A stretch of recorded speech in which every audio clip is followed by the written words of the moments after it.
एक दिन बादशाह अकबर अपने दरबार में बैठे हुए थे, लेकिन उनका चेहरा कुछ गंभीर और विचलित नजर आ रहा था। दरबारी एक दूसरे से खुसुर-फुसुर करने लगे, यह समझने की कोशिश करते हुए कि आखिर बादशाह किस सोच में डूबे हैं। तभी अकबर ने एक गहरी सांस ली और कहा, मेरे प्रिय दरबारियों, कल रात मुझे एक विचित्र सपना आया। मैंने देखा कि हमारे राज्य की मुर्गियां सोने के अंडे दे रही हैं। क्या यह सपना शुभ है या केवल भ्रम है? सभी दरबारी हैरान थे और किसी के पास इसका कोई स्पष्ट उत्तर नहीं था। तभी तानसेन ने कहा, जहांपना, यह सपना आपके राज्य की समृद्धि का प्रतीक हो सकता है। इसका अर्थ है कि आपकी प्रजा खुश और संतुष्ट है। टोडरमल भी बोले, यह सपना आपके कुशल शासन का संकेत है महाराज।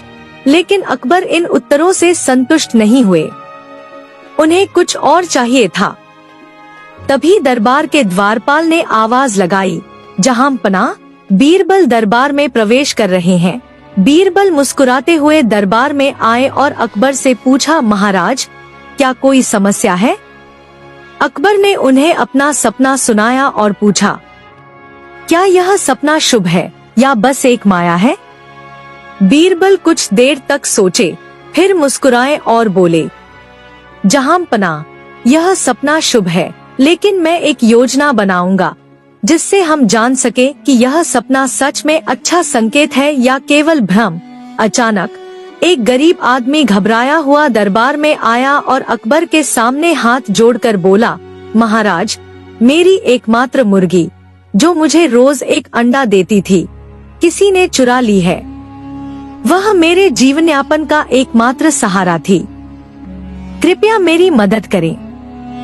अकबर ने उसे सांत्वना देते हुए कहा, यह मामूली मामला नहीं है, लेकिन हम इसका हल जरूर निकालेंगे। बीरबल, तुम इसका समाधान निकालो। बीरबल ने उस व्यक्ति को देखा और मुस्कुराते हुए कहा, महाराज, यह चोरी सिर्फ एक छोटी घटना नहीं है, इसके पीछे एक गहरी चाल हो सकती है।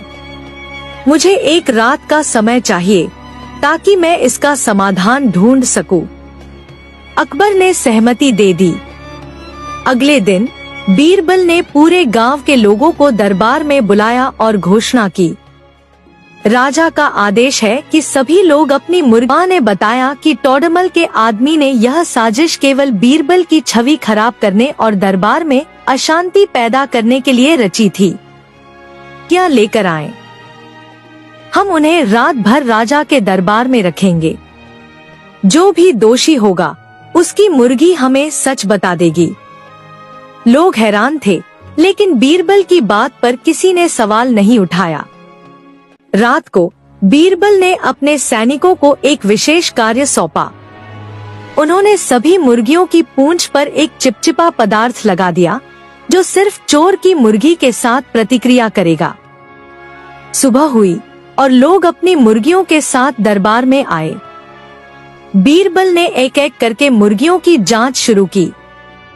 जब वह एक विशेष व्यक्ति के पास पहुँचे, तो उनकी मुर्गी की पूंछ पर चिपचिपे पदार्थ का रंग बदल चुका था। बीरबल ने उस व्यक्ति को देखा और कहा, महाराज, यही है चोर। इसने गरीब आदमी की मुर्गी चुराई है। चोर ने घबराकर सच स्वीकार करते हुए कहा, महाराज, मैंने ही मुर्गी चुराई थी, मुझे क्षमा करें। लेकिन बीरबल ने और सवाल किए और चोर से पूछा कि उसने ऐसा क्यों किया। चोर ने कहा, महाराज, मुझे मजबूरी में यह करना पड़ा। एक बड़े आदमी ने मुझे इसके लिए मजबूर किया था और अच्छे पैसे का लालच दिया था। अकबर ने चौंकते हुए पूछा, कौन है वह व्यक्ति? चोर ने कहा, वह टोडरमल का खास आदमी था। यह सुनकर पूरा दरबार सन्न रह गया। बीरबल ने समझ लिया कि यह केवल एक साधारण चोरी नहीं थी, बल्कि इसके पीछे एक बड़ी साजिश थी। अकबर ने तुरंत टोडरमल को दरबार में बुलाया और पूछा, क्या आपको पता था कि आपके खास आदमी ने यह साजिश रची थी? टोडरमल ने सफाई दी, मुझे इस बारे में कुछ भी नहीं पता महाराज, मैं निर्दोष हूँ। बीरबल ने मुस्कुराते हुए कहा, तो फिर हमें इस साजिश का असली कारण जानने के लिए गहराई में जाना होगा।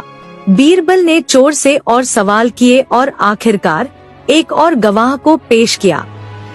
उस गवाह अकबर ने गुस्से में आकर उस आदमी को सजा दी और गरीब आदमी को उसकी मुर्गी वापस दिलवाई।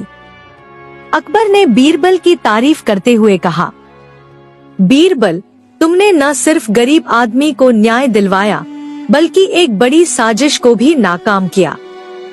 तुम मेरे सबसे प्रिय और योग्य मंत्री हो।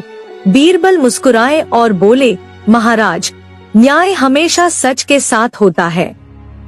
हमें केवल उसे खोजने का सही तरीका अपनाना होता है।